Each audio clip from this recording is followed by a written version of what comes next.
Hello again and thanks for joining. So it's not often I get a TRIX model to have a look at on this channel, and I think this one is actually going to be quite a special one as well, because just have a look at this diagram on the outside of the box. It just looks like a bonkers looking locomotive. I think it might be Swiss, maybe Austrian, I'm not 100% sure. So it's obviously quite an early locomotive after the steam age, possibly even running at the same time. This model is number 22510 in the TRIX International range, and this box is looking pretty good. I did get this second hand, but you can see it has some marks on it here, but it's not bad overall. And what's interesting about this box is it's very similar to Markland boxes as well, but that's not surprising, I guess, because I think Markland actually owns TRIX now. So this box looks very similar to Markland boxes. However, we do have the TRIX logo up here, and we've got this plastic inner part, which does look as though it's suffering a little bit like older Markland packaging, in that it goes off colour into this kind of browny yellow colour and then it gets really brittle, but hopefully this one's okay. We're also going to try and see if we can get this locomotive running as well. I haven't had it out the box since I got it, and I think it's going to be quite an interesting thing to look at, so let's get this out. Okay, before we have a look at the model, we've got some pieces of paper. This is the first one, and it's talking about this model not being suitable for children under 3 years of age. We also have this leaflet here which has some information about the locomotive. We have here a diagram of the locomotive, how to take it apart. It looks like there's a panel on the roof and that comes off, and then there's a screw. So we'll maybe give that a try later and have a look at the mechanism. We also seem to have NEM pockets on this model as well. And this is talking about how to oil the model. And there's some details here about how to service the motor and also the valve gear as well. And here we have the history of this locomotive. It's written in German, but there is also English and French here. So if we just have a quick scan down here, it's talking about this being a diesel locomotive with pneumatic transmission. And obviously this was made in 1924 and ran to around about 1929. So quite an interesting locomotive. There's another diagram here, and then here is some guarantee information. So let's go ahead and get this out of the packaging and have a look at this interesting locomotive. So here we have it out of the packaging, and what an interesting looking model this is. We do have this part here which was in the packaging. It seems to have fallen off. Obviously it has the NEM pocket there with a typical coupling added into it. I'll see if we can get this back onto the locomotive. But let's have a closer look at this locomotive. So we'll start on this end. You can see it's almost all grille here. It's got this number which is very nicely printed onto this black panel. And it has these lamps as well. And then you have the buffers here as well. They're not sprung, but they look really good. I think they're actually made of metal. And then you have this part down here, which seems to cantilever back and forward as it goes around corners, separate to the bogie that's under here. This end seems to be fitted with a knuckle coupling, very typical of American railroad models. You can see that the other side, it has, I think that's a Fleischmann coupling fitted in, so obviously you can change this around if you want to. And this is a very characterful looking locomotive. I've not actually seen one of these before in pictures or in model form, so this is quite an interesting thing to have a look at today. As we look down the side, you can see that it has this large grille at the front, and then it has the driver's compartment here.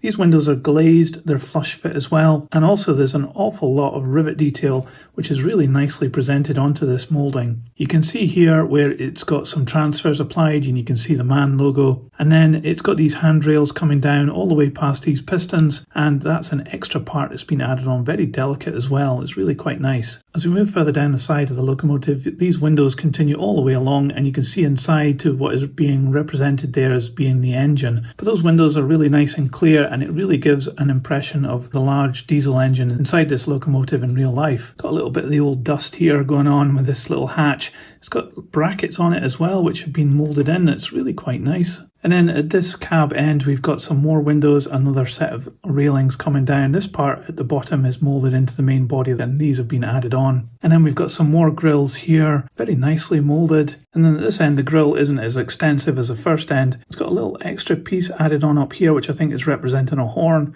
And again it's got the lamps as well. The other side of the locomotive is different as well. What a quirky thing this is. It's got an additional transfer just underneath the plates here, but there's no windows to the engine on this side. And up at this end you can see a transfer of the number V3201. I think these transfers actually are gold on black, and that's part of the transfer, so it does look a little bit different than the body. You can see that it catches the light there. It's a little bit more glossy, so that might benefit from some matte varnish just to improve that look a little bit there.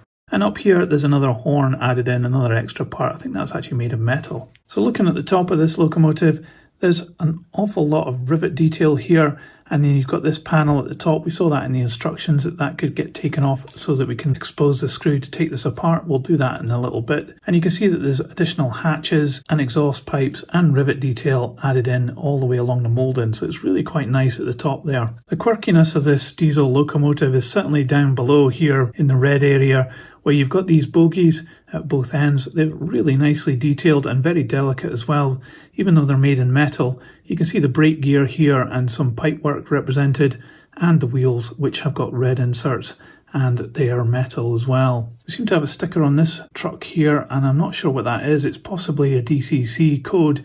I don't have a DCC setup, so we're going to have to see if we can run this on DC power. We'll give it a go in a little bit. And if you look in the middle here, you've got the three main driving wheels. Very unusual for a diesel locomotive to have these pistons and these connecting rods. It almost looks like a steam locomotive, but the instructions were telling us that this was in fact a diesel.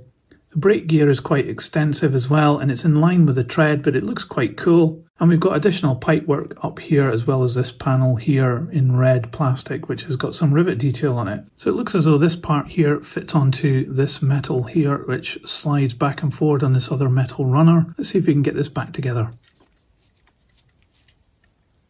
Well, that just clipped straight back in. That was easy enough. So I'm quite happy with that. So this is definitely looking like quite an unusual locomotive. I've never seen a diesel locomotive looking like this. Let's put this on the test track and see if we can get it running.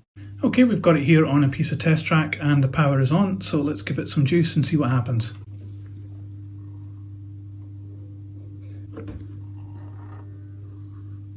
Okay, so nothing's happening. It seems to want to start moving, but it's just not going.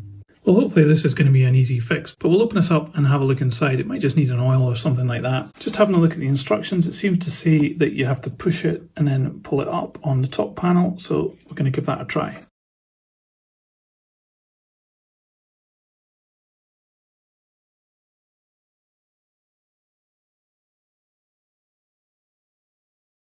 Okay, well, as I was taking that apart, one thing it didn't mention in the instructions is that these steps actually clip into the chassis and you have to unclip them in order to take this apart. So it didn't actually say that, so that would be easy to break if you weren't careful about what you were doing. But now we've got this model apart, I can see that this part here is actually made of metal, but what you'll notice is this is actually a piece of cardboard that's been put inside this model. It's quite effective actually. From outside I didn't guess that that was a piece of cardboard, so that's quite cool. And we can see that these parts here have been just push fit into the body. So these are made of plastic and the body is made of metal. So here we are with the chassis. It's got the circuit board sitting up top in here, the motor at this point here, and it's driving the front two of the main driving wheels through this gearbox down here. We do indeed have lighting.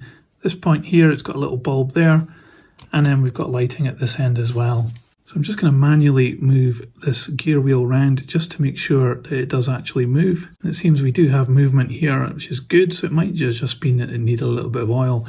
I can see that there's a bit of gunk there on the inner gear wheel that's appeared since I've moved this around. So let's go ahead and just put a little bit of oil onto this model.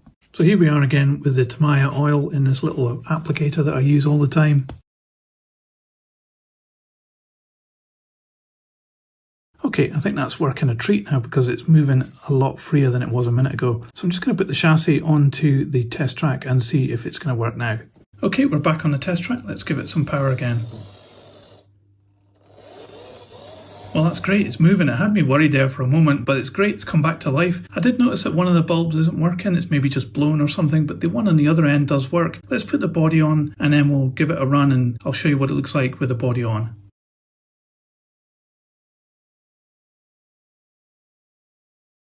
Okay, we're back on the test track and the power is going to go on now.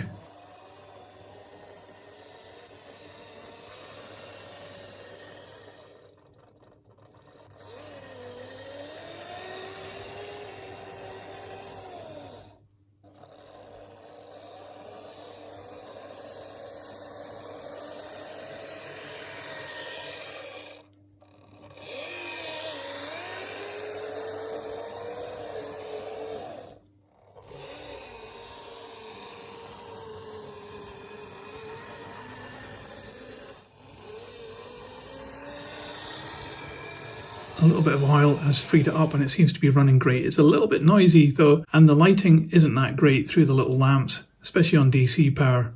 What I did notice as well is that one of the little truck wheels wasn't turning that great either. It's certainly very free, but it just seems to be skipping over the track a little bit, especially on some of the curves. But aside from that, it runs really good and I'm quite impressed with it. So let's put this on the scales and see how much it weighs. So this locomotive weighs 408 grams. So overall, this model from TRIX has turned out to be quite a quirky and interesting thing to have a look at today. It's certainly a very unusual prototype, and it looks as though from the little story we have in the instructions that it didn't run for that long, and it was just one of these one-of-a-kind prototypes that were made during the course of the transition between steam and diesel power. The model we have here is very interesting. I think it's got a lot going for it. It's very characterful. I don't think you'll see another model like this, and the execution here is pretty good. It had that cardboard for the engine inside this model, and I thought that was a bit weird, but it does actually work really well.